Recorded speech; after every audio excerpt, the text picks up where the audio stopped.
I always believed betrayal was something that happened to strangers, not to me. My husband, Daniel, and I had been married for 8 years. We built a life together. Our first small house, our plans for children, and countless nights where we whispered dreams about the future. Through every hardship, I thought he was my anchor. And my sister, Claire? She had always been my closest confidant, the person I trusted most in the world. If anyone had asked me who I would risk everything for, it would have been her. But everything shattered the night I came home early. The house was quiet. Too quiet. I remember dropping my bag by the door, calling out his name, expecting the usual tired smile and a kiss on the cheek. Instead, I heard laughter. Her laughter. The sound of Claire's voice echoed down the hallway, mixed with his. I froze. My heart pounded, and something inside me screamed not to move, not to look. But I did. The sight burned into my mind forever. My husband's arms wrapped tightly around my sister.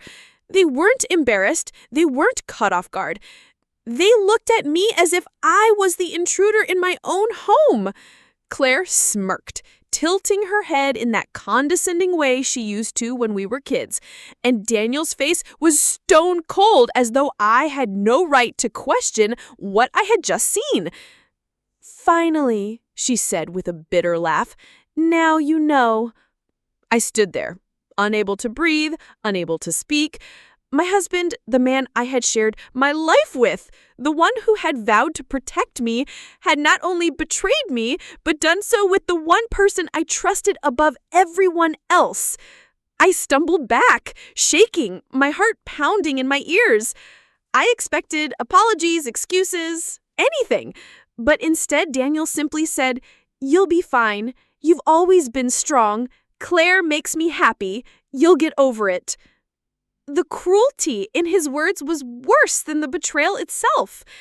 From that moment on, my world was divided, before that night and after. What I didn't know then was that their betrayal wasn't just about love. It was about something much darker. Something tied to the family inheritance, to secrets buried for years. And when the lawyer finally read the will, the room went silent. Every smug smile, every cruel word, they all vanished. Because in that moment, after that justice night, had a voice. everything about my life felt hollow. I packed a single suitcase and left the house we had built together, the same house where every wall now echoed with betrayal. My parents tried to comfort me, but I could feel the whispers. In every family gathering, eyes darted, voices lowered, and conversations stopped when I entered the room. Claire wasn't hiding it anymore. She flaunted her new relationship with Daniel like it was a badge of victory.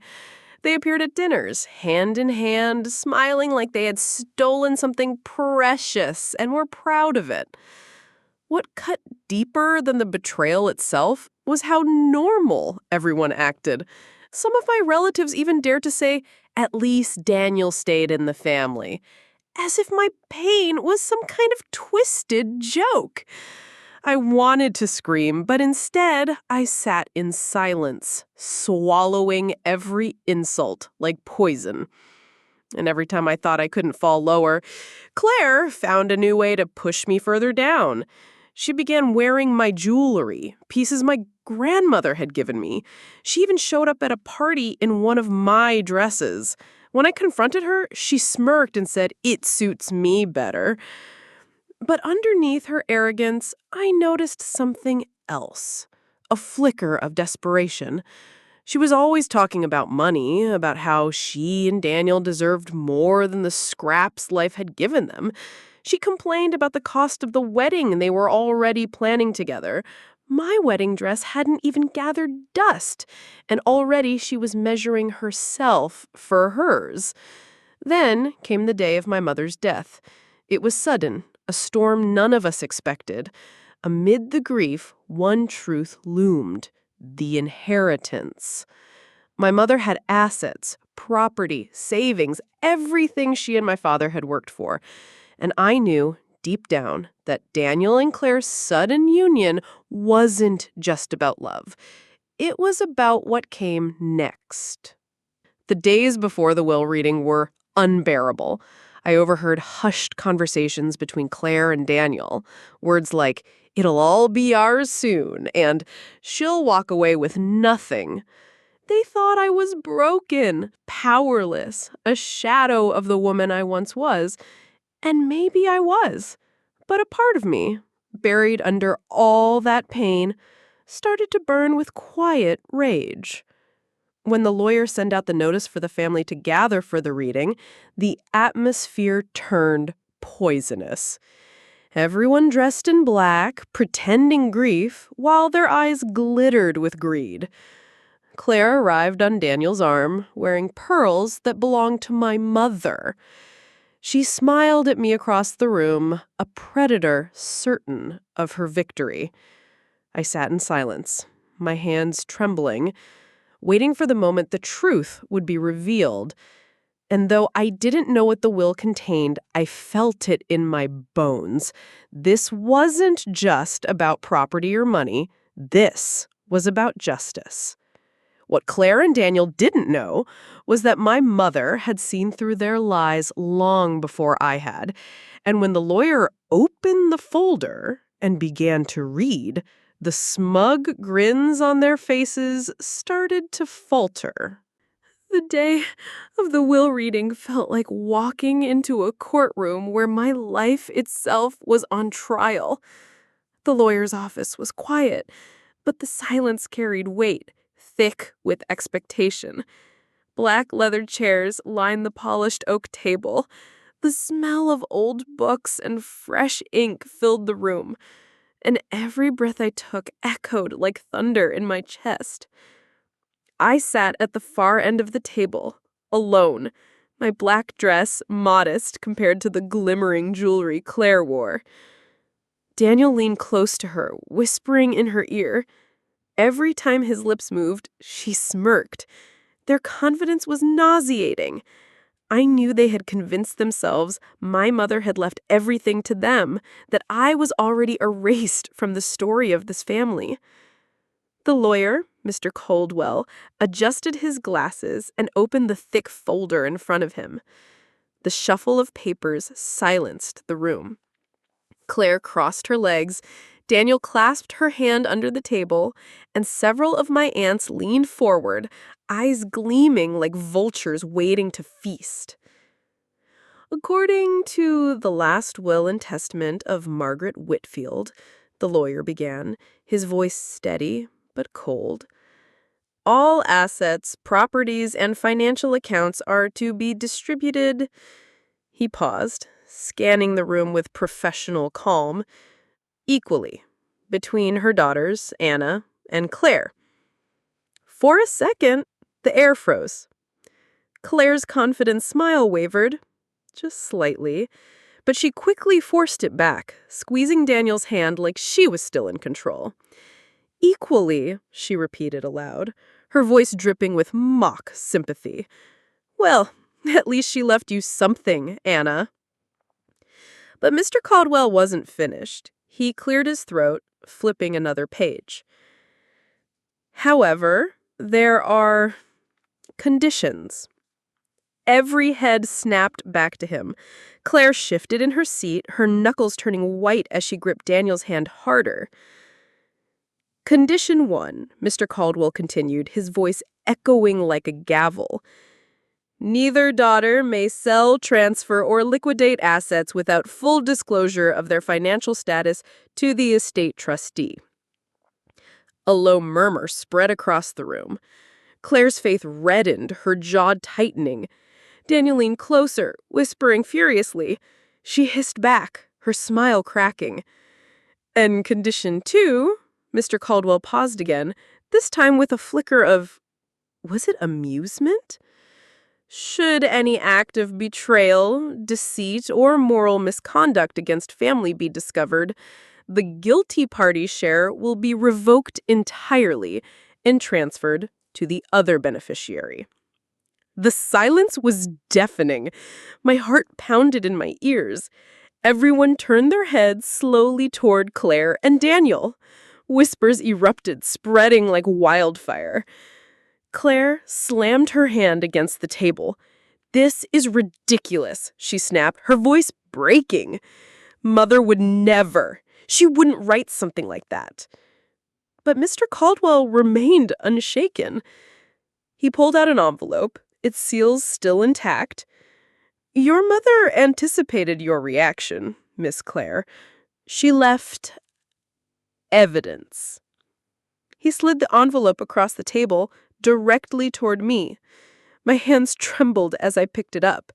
I could feel Claire's eyes burning holes into me, her fury shaking the air around us.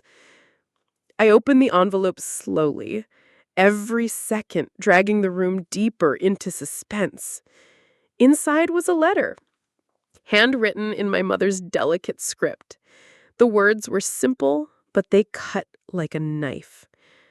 "Anna, I know the pain you endured. I also know the truth of Claire and Daniel's betrayal. Trust that this inheritance is more than money. It is justice. And when the time comes, the evidence will speak louder than their lies." Gasps filled the room. Claire's face went pale. Daniel muttered a curse under his breath. My aunts exchanged shocked looks, and suddenly the smug atmosphere they had worn like perfume turned sour. For the first time since the betrayal began, I felt the tide turn. I wasn't powerless anymore. The truth was closer than they thought, and the foundations of their stolen love were about to collapse. Mr. Caldwell's fingers hovered over the folder like a judge about to hand down a sentence. "Per instructions from your mother," he said, "we'll now view the materials she deposited with her will." He turned the conference room monitor toward the table and plugged in a small silver drive. Claire let out a brittle laugh. "This is theater. Mother adored me. She—" The screen came alive. First, a still image. Margaret Whitfield, personal statement. The room fell so quiet I could hear the hum of the air vent. Mr. Caldwell clicked play. My mother appeared on screen, sitting straighter than she had in her final months, pearls at her throat, eyes steady. "If you're watching this, I am gone, and some questions now matter more than politeness." She folded her hands. "I love my daughters, but I will not pretend I don't see what I see." She paused. "To my eldest, Anna, I am sorry for the pain you were made to carry in my house. To my youngest, Claire, there are things you have done that cannot be called love." Claire's chair scraped the floor. "Turn it off," she hissed. Daniel squeezed her wrist, voice low. "Just let it play." The video continued. Mother recounted dates. "On March 14th, I saw Claire and Daniel at the Blue Elm Inn. My driver was fueling across the street. They did not see me." She looked directly into the camera. "Weeks later, Daniel asked about my estate and whether I intended to keep things simple. That was when I met with Mr. Caldwell and changed my will. I also hired someone to gather records, because when people lie, paper tells the truth." Mr. Caldwell clicked to the next item. The monitor filled with screenshots, texts between Claire and Daniel. The bubbles were unbearably familiar.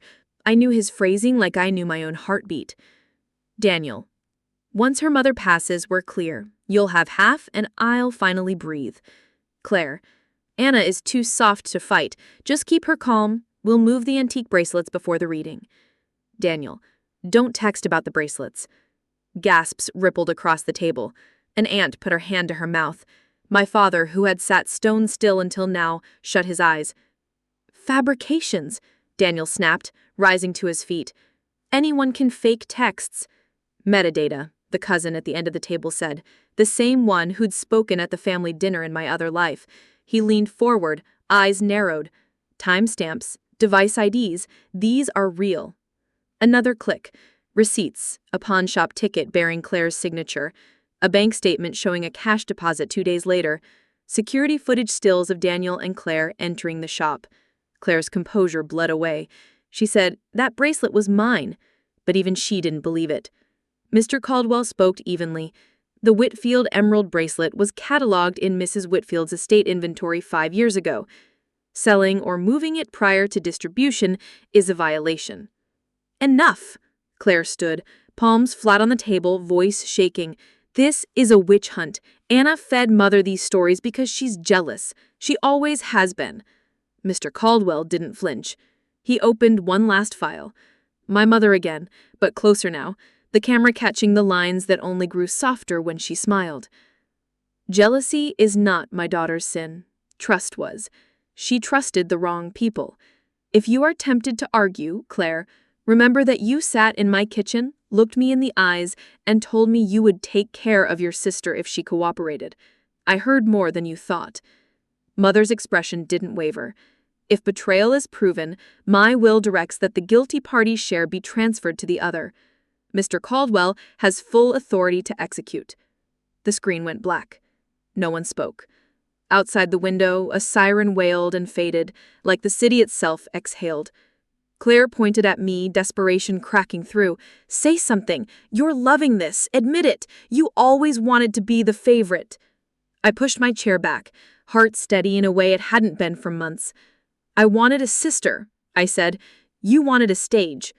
Daniel tried for bravado and missed. You'll be hearing from our lawyer. You won't need to call him, Mr. Caldwell replied. He slid a stamped document across the table. Mrs. Whitfield's will empowers me to suspend and reassign distributions upon presentation of evidence meeting the condition. Given what we've just reviewed, messages, receipts, surveillance, the trustee is revoking Miss Claire Whitfield's share in full. Per Clause 2, it passes to Miss Anna Whitfield. The words landed like a gavel. Claire's mouth opened and closed. You can't do that. Father, tell him you won't allow this. My father's voice was rough with something older than grief. Your mother chose the terms, and you chose the reasons. Daniel reached for Claire. She pulled away, eyes bright and wild. You promised me. You said she'd cave. You said... I stood, not to gloat, not to deliver the kind of speech I had practiced in sleepless rooms, but to end it. This isn't about winning, it's about stopping the lie. For the first time, Claire looked smaller than me. I made one mistake, she whispered. No, you made a map. I turned to Mr. Caldwell. Is there anything else? One more item, he said, almost gently. He handed me a sealed envelope, cream paper with my name and my mother's careful script. For the day you remember who you are. I slid it into my bag without opening it. Some gifts need privacy.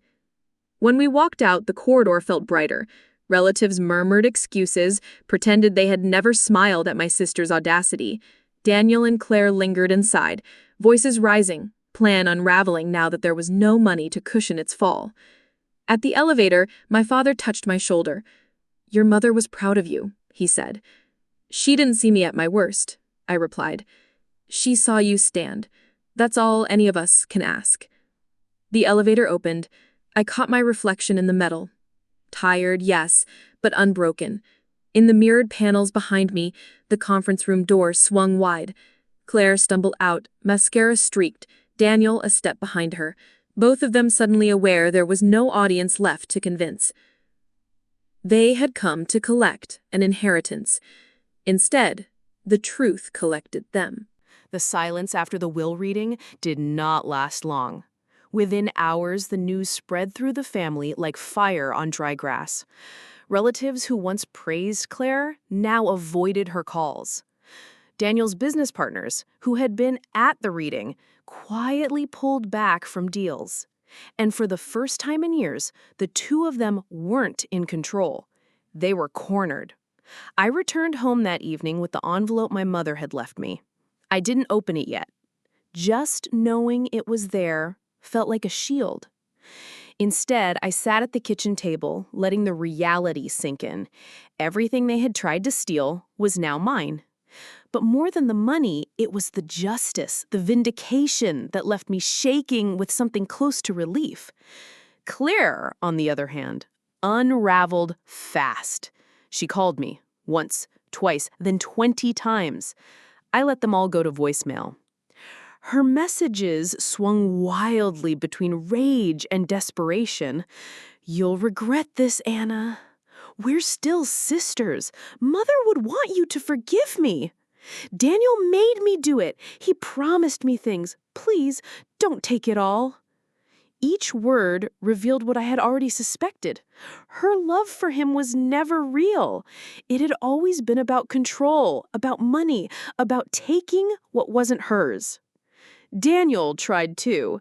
He showed up at my apartment late one night, pounding on the door. "We can work this out," he said through the wood. "You know me better than anyone. I made a mistake." His voice cracked, but I heard no remorse, only fear. Fear of losing the comfortable life he thought was guaranteed. I didn't open the door. Instead, I slid the chain lock tighter and whispered to myself, "I know exactly who you are." In the following days, family members began to reach out, cautiously, almost guiltily. Aunts who once sided with Claire now offered soft apologies. Cousins who had mocked me at dinners sent awkward messages about how brave I'd been. I accepted their words with polite silence, but I didn't forget. Betrayal doesn't vanish just because the truth comes out. It lingers like smoke after fire. And yet, as I watched Claire and Daniel's world collapse, I realized something. I didn't need revenge anymore. I didn't need to watch them suffer because they were already destroying themselves. Without money, without reputation, without the trust they had abused, they had nothing left but each other. And that, I knew, would eat them alive. One evening, I finally opened my mother's envelope. Inside was a short letter written in her graceful hand. "Anna, the world can take many things from you. Love, trust, peace. But never let it take your voice. You're stronger than betrayal. This inheritance is not just wealth, it is the proof that truth, even buried, always rises. Stand tall, live free, and never doubt again who you are." Tears blurred my vision as I folded the letter back into its envelope. For the first time since everything began, I didn't feel broken. I felt whole. Claire and Daniel had gambled everything on greed and lies, and they had lost. But me? I had gained something greater than money. I had gained myself. Weeks passed, and the storm that once raged around me finally began to quiet. The whispers died down, the phone stopped buzzing, and the faces that once turned to stare at me in judgment now looked away in shame. Claire and Daniel disappeared from family gatherings. Some said they moved to another town, chasing a new start. Others whispered they were still fighting over who ruined who. I didn't care anymore. Their downfall was no longer my story. It was theirs to live with. I used the inheritance carefully, not as a weapon, but as a foundation. I renovated my mother's house, filling it not with ghosts of betrayal, but with light and peace. I planted her favorite roses in the garden, each bloom a reminder that beauty can grow even after fire scorches the ground. Sometimes, late at night, I would sit by the window with my mother's letter in my hands. Her words echoed through me.